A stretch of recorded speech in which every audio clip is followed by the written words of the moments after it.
डेढ़ दर्जन जदयू विधायक होंगे वे टिकट, बीजेपी को पीछे छोड़ने की तैयारी। जी हाँ, नमस्कार, आप देख रहे हैं सिटी पोस्ट लाइव। मैं हूं सृष्टि राज। मुख्यमंत्री नीतीश कुमार उम्मीदवार चयन में जुट गए हैं।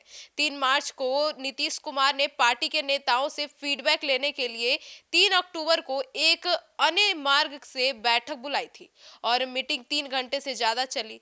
इसमें सभी जिलों के अध्यक्ष से लेकर पंचायत अध्यक्ष तक पहुंचे थे। 400 से ज्यादा नेताओं ने मौजूदा विधायकों की रिपोर्ट कार्ड भी दिया, साथ साथ अपनी टिकट की दावेदारी पेश भी की।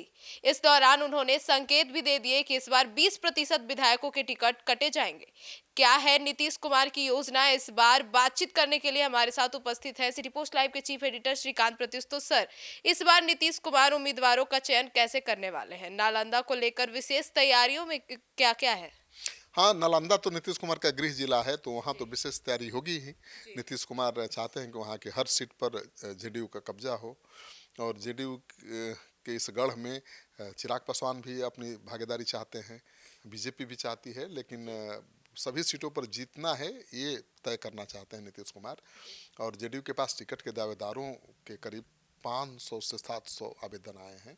500 तो नीतीश कुमार के पास सीधे आ गए हैं। जी और उन्होंने नेताओं को मैसेज दिया इस बैठक में कि इस बार सबसे बड़ी पार्टी जेडीयू को बनाना है। जी 2020 के चुनाव में आपको पता ही है कि जेडीयू 43 सीटों पर सिमट गई थी। जी आरजेडी और बीजेपी के बाद तीसरे नंबर की पार्टी बन गई थी।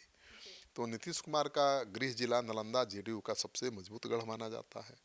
यहाँ पर विधानसभा की 7 सीटें हैं और 5 पर जेडीयू के विधायक काबिज हैं।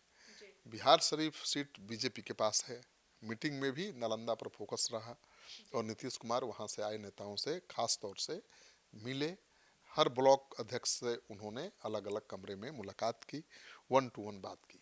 तो नालंदा के अपने गढ़ को मजबूत बनाए रखना चाहते हैं। सर, तो नीतीश कुमार ने सीनियर नेताओं के सामने भी फीडबैक लिया था। हाँ बिल्कुल, कार्यकर्ता जब आए थे तो कार्यकर्ताओं से तो सीनियर नेताओं को अपने अगल बगल में बिठाकर ही नीतीश कुमार ने सबके सामने फीडबैक लिया। जी नेताओं कार्यकर्ताओं से फीडबैक सीनियर नेताओं के सामने लिया ताकि सबको संदेश भी मिल जाए कि क्या कार्यकर्ता सोचते हैं। जी और नेताओं से भी फीडबैक लिया और दूसरी जानकारियां ली। जी श्रवण कुमार भी वहाँ मौजूद थे और उन्होंने भी कार्यकर्ताओं से फीडबैक लिया और उनसे भी कार्यकर्ताओं और उम्मीदवारों के बारे में फीडबैक लिया गया। तो वो अपनी मीटिंग के दौरान नीतीश कुमार ने जेडीयू के तमाम बड़े नेताओं को वहाँ अपने साथ रखा। जी और श्रवण कुमार ने कहा कि सीएम नीतीश कुमार कार्यकर्ता और नेताओं से चुनाव से पहले मुलाकात कर रहे हैं। टिकट देने पर उनसे सलाह मशविरा हमेशा वो करते हैं। जी उन्होंने कहा कि कार्यकर्ताओं की बातें सुनी जाएंगी और टिकट बंटवारे में उनका असर दिखाई देगा। ये नीतीश जी कुमार का काम करने का तरीका है। तो मतलब कार्यकर्ताओं की सुझाव से तय होगा टिकट? अहम होगा, जी उनका सुझाव बहुत मायने रखेगा। जी 400 से ज़्यादा नेताओं के सुझाव फिल्टर किए जा रहे हैं। जी नीतीश कुमार लोकसभा और विधानसभा चुनाव में टिकट की दावेदारी का बहुत बारीकी से जांच कर रहे हैं और सीनियर नेताओं से भी फीडबैक वो ले चुके हैं पहले ही। जी ये आखिरी समय है तो उन्होंने कार्यकर्ताओं को बुलाकर फीडबैक लिया। सीएम नीतीश कुमार ने कहा कि इस चुनाव में लगभग 20% नए चेहरों को मौका देंगे। जी उन्होंने कहा कि आप निश्चिंत रहें, आपको मौका मिलेगा, आप काम करिए।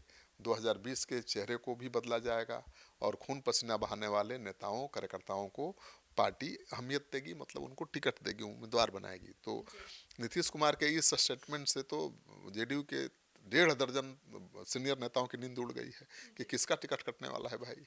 सर, तो कहा जा रहा है कि नीतीश कुमार इस बार 50% युवा और महिलाओं को टिकट देंगे। देखिए, नीतीश कुमार का सबसे बड़ी ताकत महिलाएं हैं। जी महिलाएं नीतीश कुमार के लिए ही वोट करती हैं। जी और कहा तो यहाँ तक जाता है कि जो नेता आरजेडी के नेता हैं जी उनकी पत्नियां भी नीतीश कुमार को वोट दे देती हैं। जी उनके कंट्रोल में उनका परिवार भी नहीं रहता। जी जेडीयू 2025 में के चुनाव में महिला और युवा पर इस बार किस्मत आजमाने वाली है। जी और मुख्यमंत्री नीतीश कुमार अपने कोटे की सीट पर 50% युवाओं और महिलाओं को मौका देने वाले हैं। जी उन्होंने इसके संकेत दे दिए हैं कार्यकर्ता की बैठक में। और इससे पार्टी से जुड़े जमीनी स्तर के कार्यकर्ता और नेताओं का दावा मजबूत हो सकता है। और बैठक में नीतीश कुमार ने कहा कि पार्टी से गद्दारी करने वाले विधायकों को बाहर किया जाएगा। ठीक है, सरकार गिराने की भूमिका निभाने वाले और उसके पीछे रहने वाले विधायक शक के दायरे में हैं। और आप देख ही रही नतीजा कि डॉक्टर संजीव जो जेडीयू के विधायक थे, उन्होंने आरजेडी ज्वाइन कर लिया। उनको पता था कि उनको टिकट नहीं मिलने वाला है, क्योंकि विश्वास मत के दौरान उन्होंने खेल किया था। बीमा भारती जो जेडीयू की विधायिका थी, वो आरजेडी जा ही चुकी हैं, उन्होंने भी खेल किया था। और भी कई ऐसे विधायक हैं जिन्होंने खेल किया था विश्वास मत के दौरान, उनका टिकट कट सकता है। ऐसे 3-4 विधायक तो बीजेपी के थे और इतने ही विधायक जेडीयू के थे जो खेल कर रहे थे, लेकिन उनको नीतीश कुमार ने धर दबोचा आखिरी क्षण में। न तो भागने वाले थे, बात नहीं बनी तो फिर आ गए चुपके से सब वापस। तो अब उनको ठिकाने लगाने की तैयारी है। सर, तो फरवरी 2024 में फ्लोर टेस्ट के दौरान जदयू के 4 विधायक ऐसे थे जो विधानमंडल में बैठक में नहीं पहुंचे थे। हाँ, तो मैं तो कह ही रहा हूँ कि 4 जेडीयू के ऐसे विधायक थे और बीजेपी के भी 3 ऐसे विधायक थे, लेकिन आखिरी क्षण में सब पहुंच गए थे। और आपने ठीक कहा कि उन्होंने फ़ोन स्विच ऑफ कर लिया था। विधायक बीमा भारती, सुदर्शन, दिलीप राय, डॉक्टर संजीव, ये विधायक थे जो गायब हो गए थे। इनमें से बीमा भारती और डॉक्टर संजीव वो आरजेडी भी ज्वाइन कर चुके हैं। टिकट काटने का संकेत मिलने के बाद ही इन्होंने ये बदला बदला है। और सुदर्शन कुमार हाल ही में नीतीश कुमार से मिले थे, उनको विजय चौधरी ने मिलवाया था। तो उम्मीद है कि सुलह हो गई है, उनको मौका मिल सकता है। और अपने क्षेत्र के मजबूत नेता हैं, उनके दादाजी बहुत बड़े नेता थे, प्रभाव है, इसलिए उनका टिकट शायद मिल जाए। और मीटिंग में हरनौत और हिलसा विधानसभा सीट के प्रखंड अध्यक्षों ने मौजूदा विधायकों के खिलाफ खूब आवाज़ उठाई और उनका टिकट काटने की मांग की। हिलसा से आए जिला उपाध्यक्ष उमेश कुमार ने कहा कि मौजूदा विधायक प्रेम मुखिया चुनाव लड़ेंगे तो हार जाएंगे। टिकट काटने के पीछे उनकी दलील है कि यहाँ से वही चुनाव जीतेगा जो गठबंधन के 15,000 वोट काटेगा। हरनौत विधानसभा सीट से भी इसी तरह की डिमांड है। तो डिमांड तो, दबाव तो बढ़ता जा रहा है पार्टी पर। सर, तो मीटिंग में तो सीएम के बेटे नीतीश कुमार के बेटे निशांत कुमार के भी नारे लगे थे। हाँ बिल्कुल, जेडीयू की मीटिंग में मुख्यमंत्री नीतीश कुमार के बेटे निशांत कुमार के नारे लगे।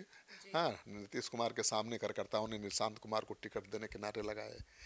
निशांत के लिए नारे लगाने वाले नालंदा के जिला प्रखंड अध्यक्ष और पंचायत अध्यक्ष बिल्कुल एकदम डटे हुए थे। हरनौत विधानसभा सीट से आए संजय कुमार ने कहा कि विधायक हरिंद्र नारायण सिंह किसी काम के नहीं हैं, वे क्षेत्र के लिए कुछ नहीं करते हैं, कार्यकर्ताओं के नहीं सुनते हैं।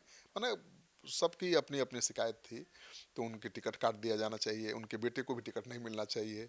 तो जो कार्यकर्ता हैं वो नेताओं को, जो नेताओं के विधायकों के टिकट काटने की तो मांग कर ही रहे हैं, साथ ही ये भी मांग कर रहे हैं कि उनके बेटे और परिवार को टिकट नहीं मिलना चाहिए। निशांत को हरनौत से चुनाव लड़ाने की मांग कार्यकर्ताओं ने की है। और नीतीश कुमार ने कहा कि ठीक है, विचार करेंगे। उन्हें ना नहीं कहा, ना हाँ कहा ना कहा, ना कहा विचार करेंगे। तो दबाव इतना बढ़ जाएगा पार्टी की तरफ से कि नहीं भाई, जेडीयू के कार्यकर्ताओं ने भी कहा कि पार्टी में जोश लाना है तो निशांत को लाना पड़ेगा। मतलब उन्होंने ये कह दिया एक तरह से कि भाई ठीक है, आप बहुत अच्छा किए हैं, लेकिन अब आपकी उम्र बढ़ गई है ना, तो पार्टी को युवा रखना है, पार्टी को जोश में रखना है, तो निशांत को आगे करना पड़ेगा। और नीतीश कुमार ने आश्वासन दिया कि विचार करेंगे। तो देखिए, इस चुनाव में भले निशांत ना आए, लेकिन इस चुनाव में वो पॉलिटिकली बहुत एक्टिव दिखेंगे, स्टार कैंपेनर के रूप में नजर आएंगे और यही उनकी राजनीति में लॉन्चिंग भी होगी। तो सुना आपने हमारे इस डिबेट को, तो अब इस पूरे मामले पर आपकी क्या राय है? और जदयू में लगभग 20% टिकट भी कटने वाले हैं, तो इस पर कौन बचेंगे और कौन जाएंगे, इस पर भी हमारी नज़र बनी हुई है। और जैसे ही कुछ खबरें आती हैं हम सबसे पहले आपके पास पहुंचाएंगे। तो फिलहाल इस खबर में इतना ही। आगे की खबरों के लिए जुड़े रहिए हमारे साथ और देखते रहिए सिटी पोस्ट लाइव। धन्यवाद।